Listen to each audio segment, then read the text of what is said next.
What's going on, everybody? Today we're going to talk about a very important topic when it comes to taking a very holistic approach to improving your athleticism, your cognitive behavior, as well as your basketball skills. And when we think of a full program, like you're literally doing everything that you can to improve, you cannot forget about sleep. Now, the best players in the world typically know this. One thing that I learned early on in my professional career is that the best recovery, as much ice, as much cold tanks, as much massaging, as much whatever you can do can never ever substitute for sleep. That is the greatest recovery for an athlete like myself, for athletes all over the world, for people all over the world. The greatest recovery is actual sleep. That's when the mind and the body is at ease. That's when the body is recovering. And for me, I take sleeping very seriously. Now, it's often said that recovery is a weapon. And in terms of recovery, sleep is definitely king. So today I wanted to give you 6 different tips that you guys can use and apply immediately to make sure that you get the quality sleep that you need to take your game to the next level. Let's get it. Now, without diving into too much science, I just want to briefly touch upon something called the autonomic nervous system. Basically, the autonomic nervous system is broken up into 2 branches known as the sympathetic nervous system and the parasympathetic nervous system. The sympathetic nervous system is more fight or flight, okay? It produces something or releases something called cortisol, and it's at the same time, it's not all bad. It's what gets us up in the morning and it's what gives us motivation. So it's definitely an important part of what we need. The other part is called the parasympathetic nervous system. The parasympathetic nervous system is also known as the rest and digest part. That's where really a lot of the growth happens, especially after long training sessions, hard training sessions, or if you've been into the weight room and broken down the muscles, tendons, all that good stuff. That's where it really occurs. But in modern day life, we're often exposed to enough sympathetic nervous system with blue lights everywhere, constantly being able to access us like with a mobile phone and all that kind of stuff. So it's very important that we're able to properly activate the parasympathetic nervous system to even everything out. So the first tip that I'm going to go through today is breathing. Now, breathing is imperative. It's the most important human movement and function, because just think about what happens if you're not able to breathe for 5 minutes. One of the things that we have to think about when we talk about breathing is being able to breathe in a way that promotes that rest and digest parasympathetic nervous system. The first thing that we teach here at Strive is being able to belly breathe. In modern day, again, I'm going to say it again, we are exposed to so many different stressors, whether it's our phone, whether it's our family, whether it's stress at work. We have a million different things that stresses us out. But being able to breathe properly from our belly is a great way to be able to center our body. Now, there's a saying that everybody's heard that the mind controls the body, and that's absolutely true.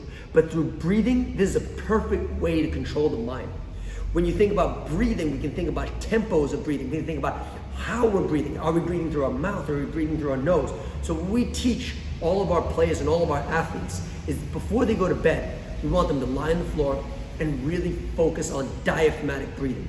Diaphragmatic breathing is a great way to activate the parasympathetic nervous system, because if you think when we're stressed, we normally breathe through our chest.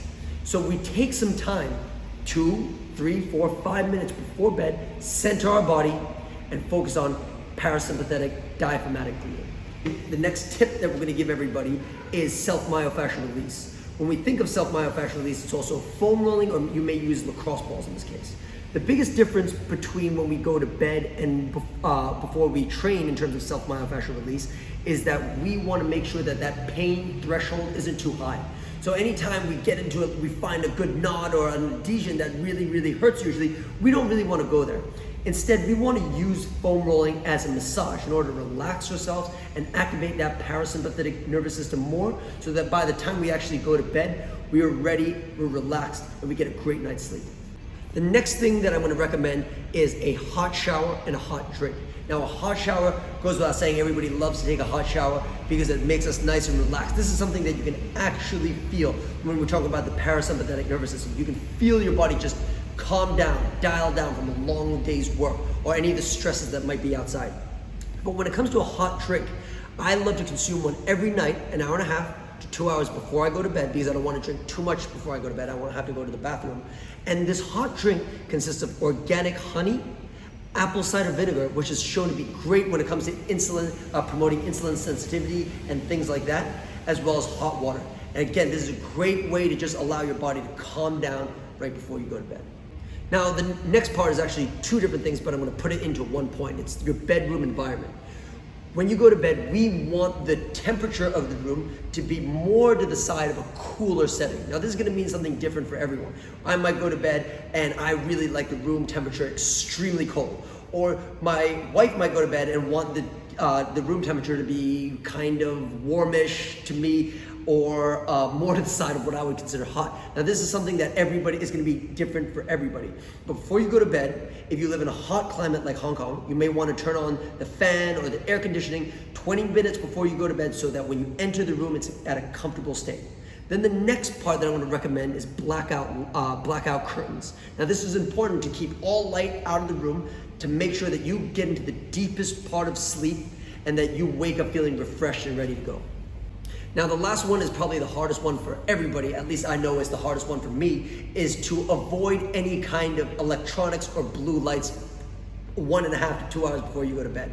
And I want to let everybody know that for me personally, this is a big challenge because as a business owner, as someone who works really hard all day, it's hard not to look at your phone and want to respond to all messages. This is something that I'm currently working on.